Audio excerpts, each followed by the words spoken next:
Hey Ratbags, yesterday I showed you guys that a woolly aphid is coming to Grounded. Now, technically, I've actually shown this off a bunch of times as it was part of the leaked stuff that came out when the game actually got first released.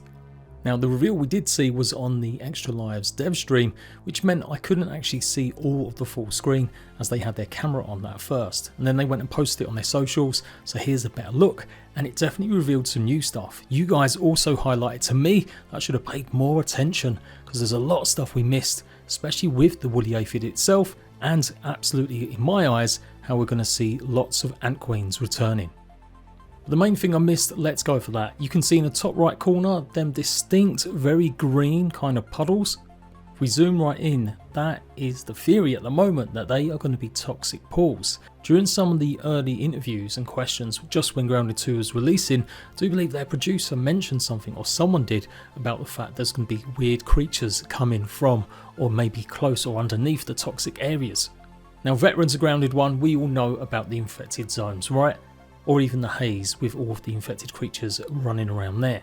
But this seems to be slightly different and maybe new take on that. Big shout out to Rift Edge, who kind of cross-referenced the area that we'd already seen leaked and obviously some of the concept art we'd seen. He thinks that the toxic pools are going to be way over on the pond side of the gardens, so the left hand side here. And more or less anywhere that's got these fertilizer bags may have toxic clouds or toxic pools nearby them as well, somehow done by Omninant. As you can run around the latest build of the map in the outbounds area, and although you don't see any of this stuff, it's only 3 of the early builds that we caught in week 1 of release that we managed to data mine. What you do come across is still the toxic clouds. It's pretty similar to the look and feel of the haze. So, really mutated, warped bugs potentially, or just reskins of the infected bugs that we saw from Grounded 1. Either way, it does look like they're going to be some hotspots for that kind of creature and maybe some resources. What also goes with this is the woolly aphid, and it's my stupidity because I'm not a bug guy, but woolly aphids aren't there to help deal with the cold, they're there to deal with toxic substances. Kilby Morgan 8226 or 8626. If the devs did their research, then woolly aphids are quite an interesting addition. In real life, woolly aphids are covered in a waxy white goop that protects them from predators, poison, weather, and parasitic fungi. They drink sap from trees and eat mould that they purposely infect plants with. The mould blocks photosynthesis and causes the plants to die. So maybe not just cute and cuddly, and definitely not there to keep you warm by harvesting their resources. Imagine if we had to kill these guys to get their waxy kind of skin or fur to go ahead and make for stuff to go into the toxic area. So this is really cool, giving us protection against the toxic zones, but also maybe potentially in the future if they ever add weather that could help. And obviously with the parasitic fungi, well, that's kind of what the infected mutation is, right? When it broke out from the haze laboratory, infecting the wolf spiders and other creatures. So it explains how these guys are roaming and running around that whole biome. Also told you about my theory that these queen cards are representing ant queens. And a couple of you are not convinced, but hear me out. As I said, I think the Queen of Hearts is going to be representing the brand new Fire Ant Queen. We know the Fire Ant Queen is going to make an appearance in the future, or at least Fire Ants.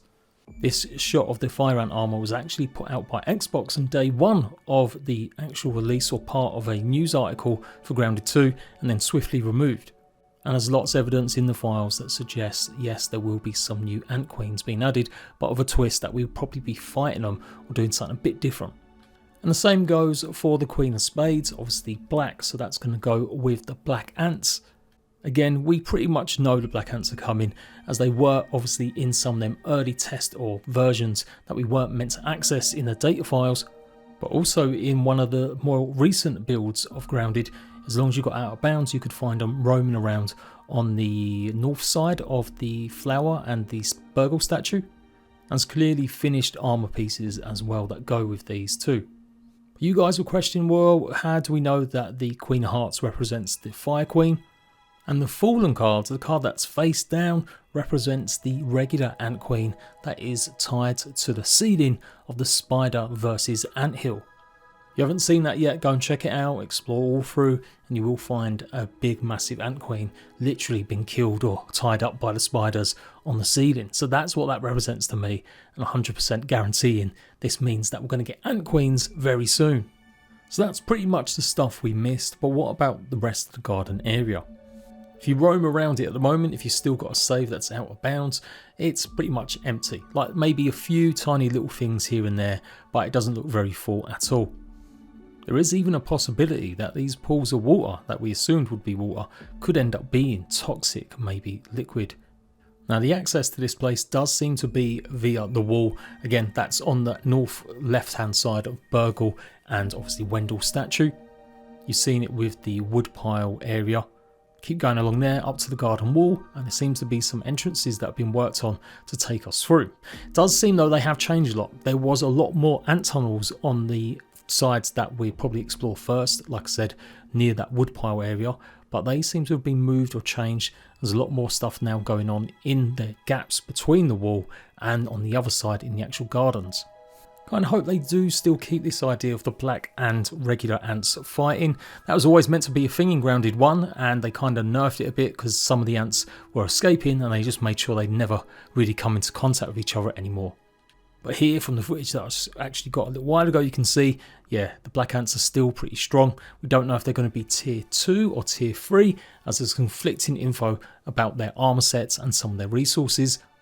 And I guess they can skip tiers as they do it with spiders, but I don't know, it always just feels right that we have regular ants tier 1, black ants tier 2, fire ants tier 3.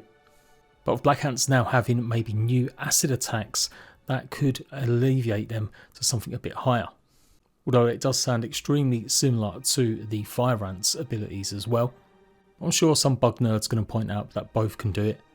Or maybe they were just actually using reskinned fire ants here to signify a slight change or hadn't changed over some of the abilities. But again, from the game files, it does look or show a little bit like the black ants really do have a new ability with this kind of acid. At the moment, with the way that we could access some of the levels, it wasn't rendering in everything unless you did a special command, and obviously this was really early planned out stuff. But it does look pretty similar to the very small, tiny, obviously, shots we saw from the teaser trailer showing nighttime. This area might seem small compared to the rest of the park, but I would say when you factor in its length, plus the area that we'll explore near the woodpile, it is going to be massive. And if it's got more caves and more toxic underground dungeons to go and explore, as well as these higher ones, then yeah, it's going to take some time. If you had forgotten, this is obviously the concept art they showed off of maybe an Omnant laboratory inside this area on the left hand side, just here. Been surmising we might come across one of the colossi in this zone as well. I think someone said that this box is meant to be some sort of humidifier box or something for like taking care or keeping bees or wasps happy or something. And I'm really glad the garden area is going to be more than just pumpkins. Like I said, we have seen from even these shots that they were clearly showing maybe sort of onions and stuff or carrots, but it looks like there's definitely a lot more of them in the teaser trailers. I'm still kind of hoping we come across something a bit more fantastical. We never got to fight against the berry monsters in Grounded 1. How about we combat some pumpkin creatures? And again, this is concept art, but yeah, if it shows the stuff, the top left corner will be more toxic area there as well. And also the bottom right corner near the pathway against the wall as well, opposite the big massive pumpkin scarecrow. So yeah, I'm really hopeful they're going to make this a dangerous area to go and explore, that you'll need specific gear if you want to survive. And variants are definitely going to be part of this, so are the aphids, and who knows where they're going to be fitting in the other creatures which I've not really spoke about for a while, like crickets and earwigs. Are they going to be in that small strip of land, like I said, opposite the Burgle statue? Is that going to be their home? Or will they somehow be crawling around, living amongst these toxic zones, where I'm guessing there will be some normal areas too? So there we go. I'm doing my best, guys. I'm working with what we've got. People complained about me showing so many leaks and stuff off, but in the absence of any kind of real info, or even just going over some stuff and showing stuff in progress, I feel like this is what a lot of you guys want now. Not all of you for sure, some of you are really happy just to be surprised by everything that hits. But a lot of you agreed with me yesterday's video that you'd like to see a little bit more engagement, a little bit more showing in progress some stuff. That doesn't necessarily mean massive spoilers. There's just so much they could be talking about. Anyway, fingers crossed it might not be too long before we get news. During the actual stream, some of the devs, I do believe, did say that they're going to have update news soon. With a bit of luck, it will be next Tuesday, or yeah, hopefully not too long after. As soon as it drops, of course, I'll give you the info you need to know. Until then, Ratbags, laters.